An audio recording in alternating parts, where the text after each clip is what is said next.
4, 3, 2, 1. What's the station, JD? Make the pledge, yo. Living, talk is cheap.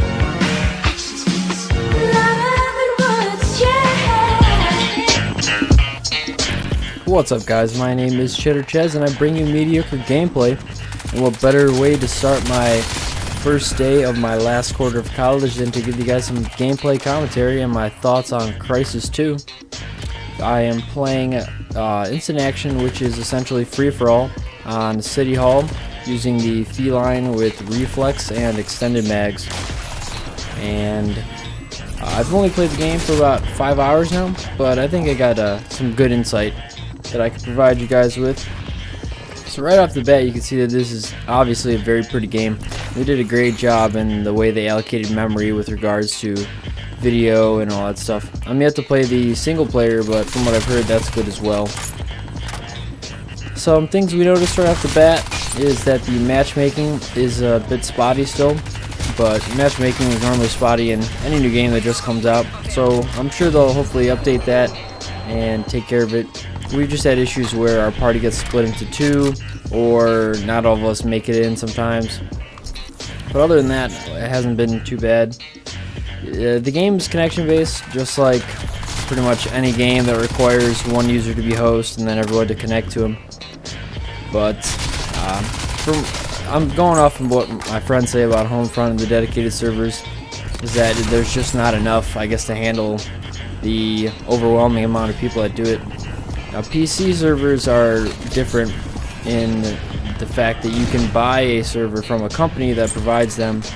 I'm pretty sure Homefront is just providing them. They don't offer them for sale or anything, you know, different tick servers and all that stuff.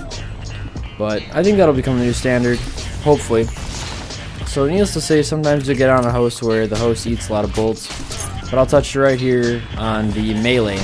So in the multiplayer beta, it used to be a one-hit melee to kill people, and they made it a two-hit, which I'm very happy about, because that was definitely not the most enjoyable when we were playing the beta. So I'm happy that they did that. That was definitely a good move on their part. But what I was saying about those, sometimes you can get a host that really eats bullets, other times it's okay. I mean, I played on a 2-bar quite a few times and still come out pretty well.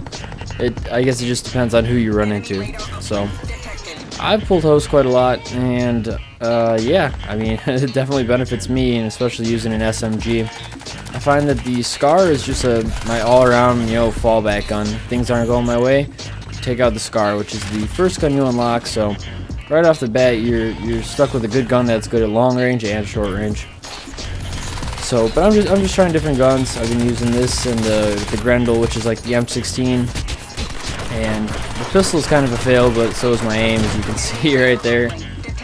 Let's see, what else did I like about the game? I enjoyed the fact that it takes more than one shot to kill somebody. You can't just, you know, hose down their feet and expect them to die.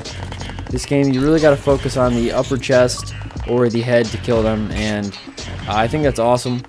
I think it is similar to, it is like COD, but it's also like Halo. In Halo, you know, you have to shoot somebody at least 4 times usually to kill them. You can't just knock them once in the head and it's over. This game is kind of the same way with the armor abilities. And I forgot what commentator said it, but he really does not enjoy this game because he said it was a combination of Ghost Pro and Juggernaut Pro. Speaking of Juggernaut Pro, this is my first nano suit I ever got. I didn't understand that you're practically invincible, so I didn't really know how to play it, but I know for next time now. I can understand where he's saying with the Ghost Pro, Juggernaut Pro, but the way I view it is, this game is sort of like a Battlefield COD mashup in the way that you can tactically cloak yourself to move to different positions. At least this is how I use it. I cloak to move to different positions, and then I usually armor up and, you know, engage the gunfight. So, I mean, everyone's got their own opinions on it, but I don't find that the cloak is too annoying yet. I've heard that there's some like Cloak Pro or something where it makes them practically invisible. Right now I'm still able to see their outlines and catch them like you've seen in some other stuff. But some things about Cloak is that if you try to use your gun or throw a grenade like I just did there, it'll drain your shields. So that's something I'm still forgetting to do all the time, is to take off the cloak. But you can see right there, that's probably why that one guy said that it's like Juggernaut Pro. I kind of ate that nade. But I don't know. I think it's a more tactical shooter than, you know, just kind of sprint around and pick up kills. So I'm definitely enjoying it. Some other good things they did is they added new game types. There's one that's kind of similar to Halo Reach in that you have to take these two documents, vessels or something, to a helicopter. And yeah, we played that and we were able to win. It's kind of a cool idea. It was like the nuclear or the core reactor one from Reach. So that was cool that they brought that to this game. Haven't really been playing much of that, but they have a search and destroy mode. But here's the kicker. One side only has pistols and cloak, and the other side has red dot, I don't know, a gun. But they have red dot guns and no armor abilities. So needless to say, we have not figured out a strategy for that yet. We tried it like twice and just wasn't having it. We ended up tying every time we played, and that is a loss. So I don't know how you win 2 rounds and lose, and they win 2 rounds and you lose, but whatever. So it's cool. I guess I'm going to have to learn how to play that. I'm sure there's an effective way to do it. I just haven't figured it out yet. So what else? Some things I am worried about. There is a noob tube in this game, and one of our buddies we were playing with actually unlocked it, and we thought that there were mortars going off when he was shooting it because literally he was just raining down hell with it. So I worry that as people level up that they're gonna see that this is an easy way to get kills and just kind of make this game a big noob tube fest like Modern Warfare 2. So I really hope that doesn't happen. But other than that, it's really been a nice break from COD, and I'm thoroughly enjoying playing it right now. It's just, I really needed a break. It keeps me less raging as I actually get this guy. I was pretty happy about that. Jumping in this game is crazy as well. So overall, I would definitely say this is a game worth picking up.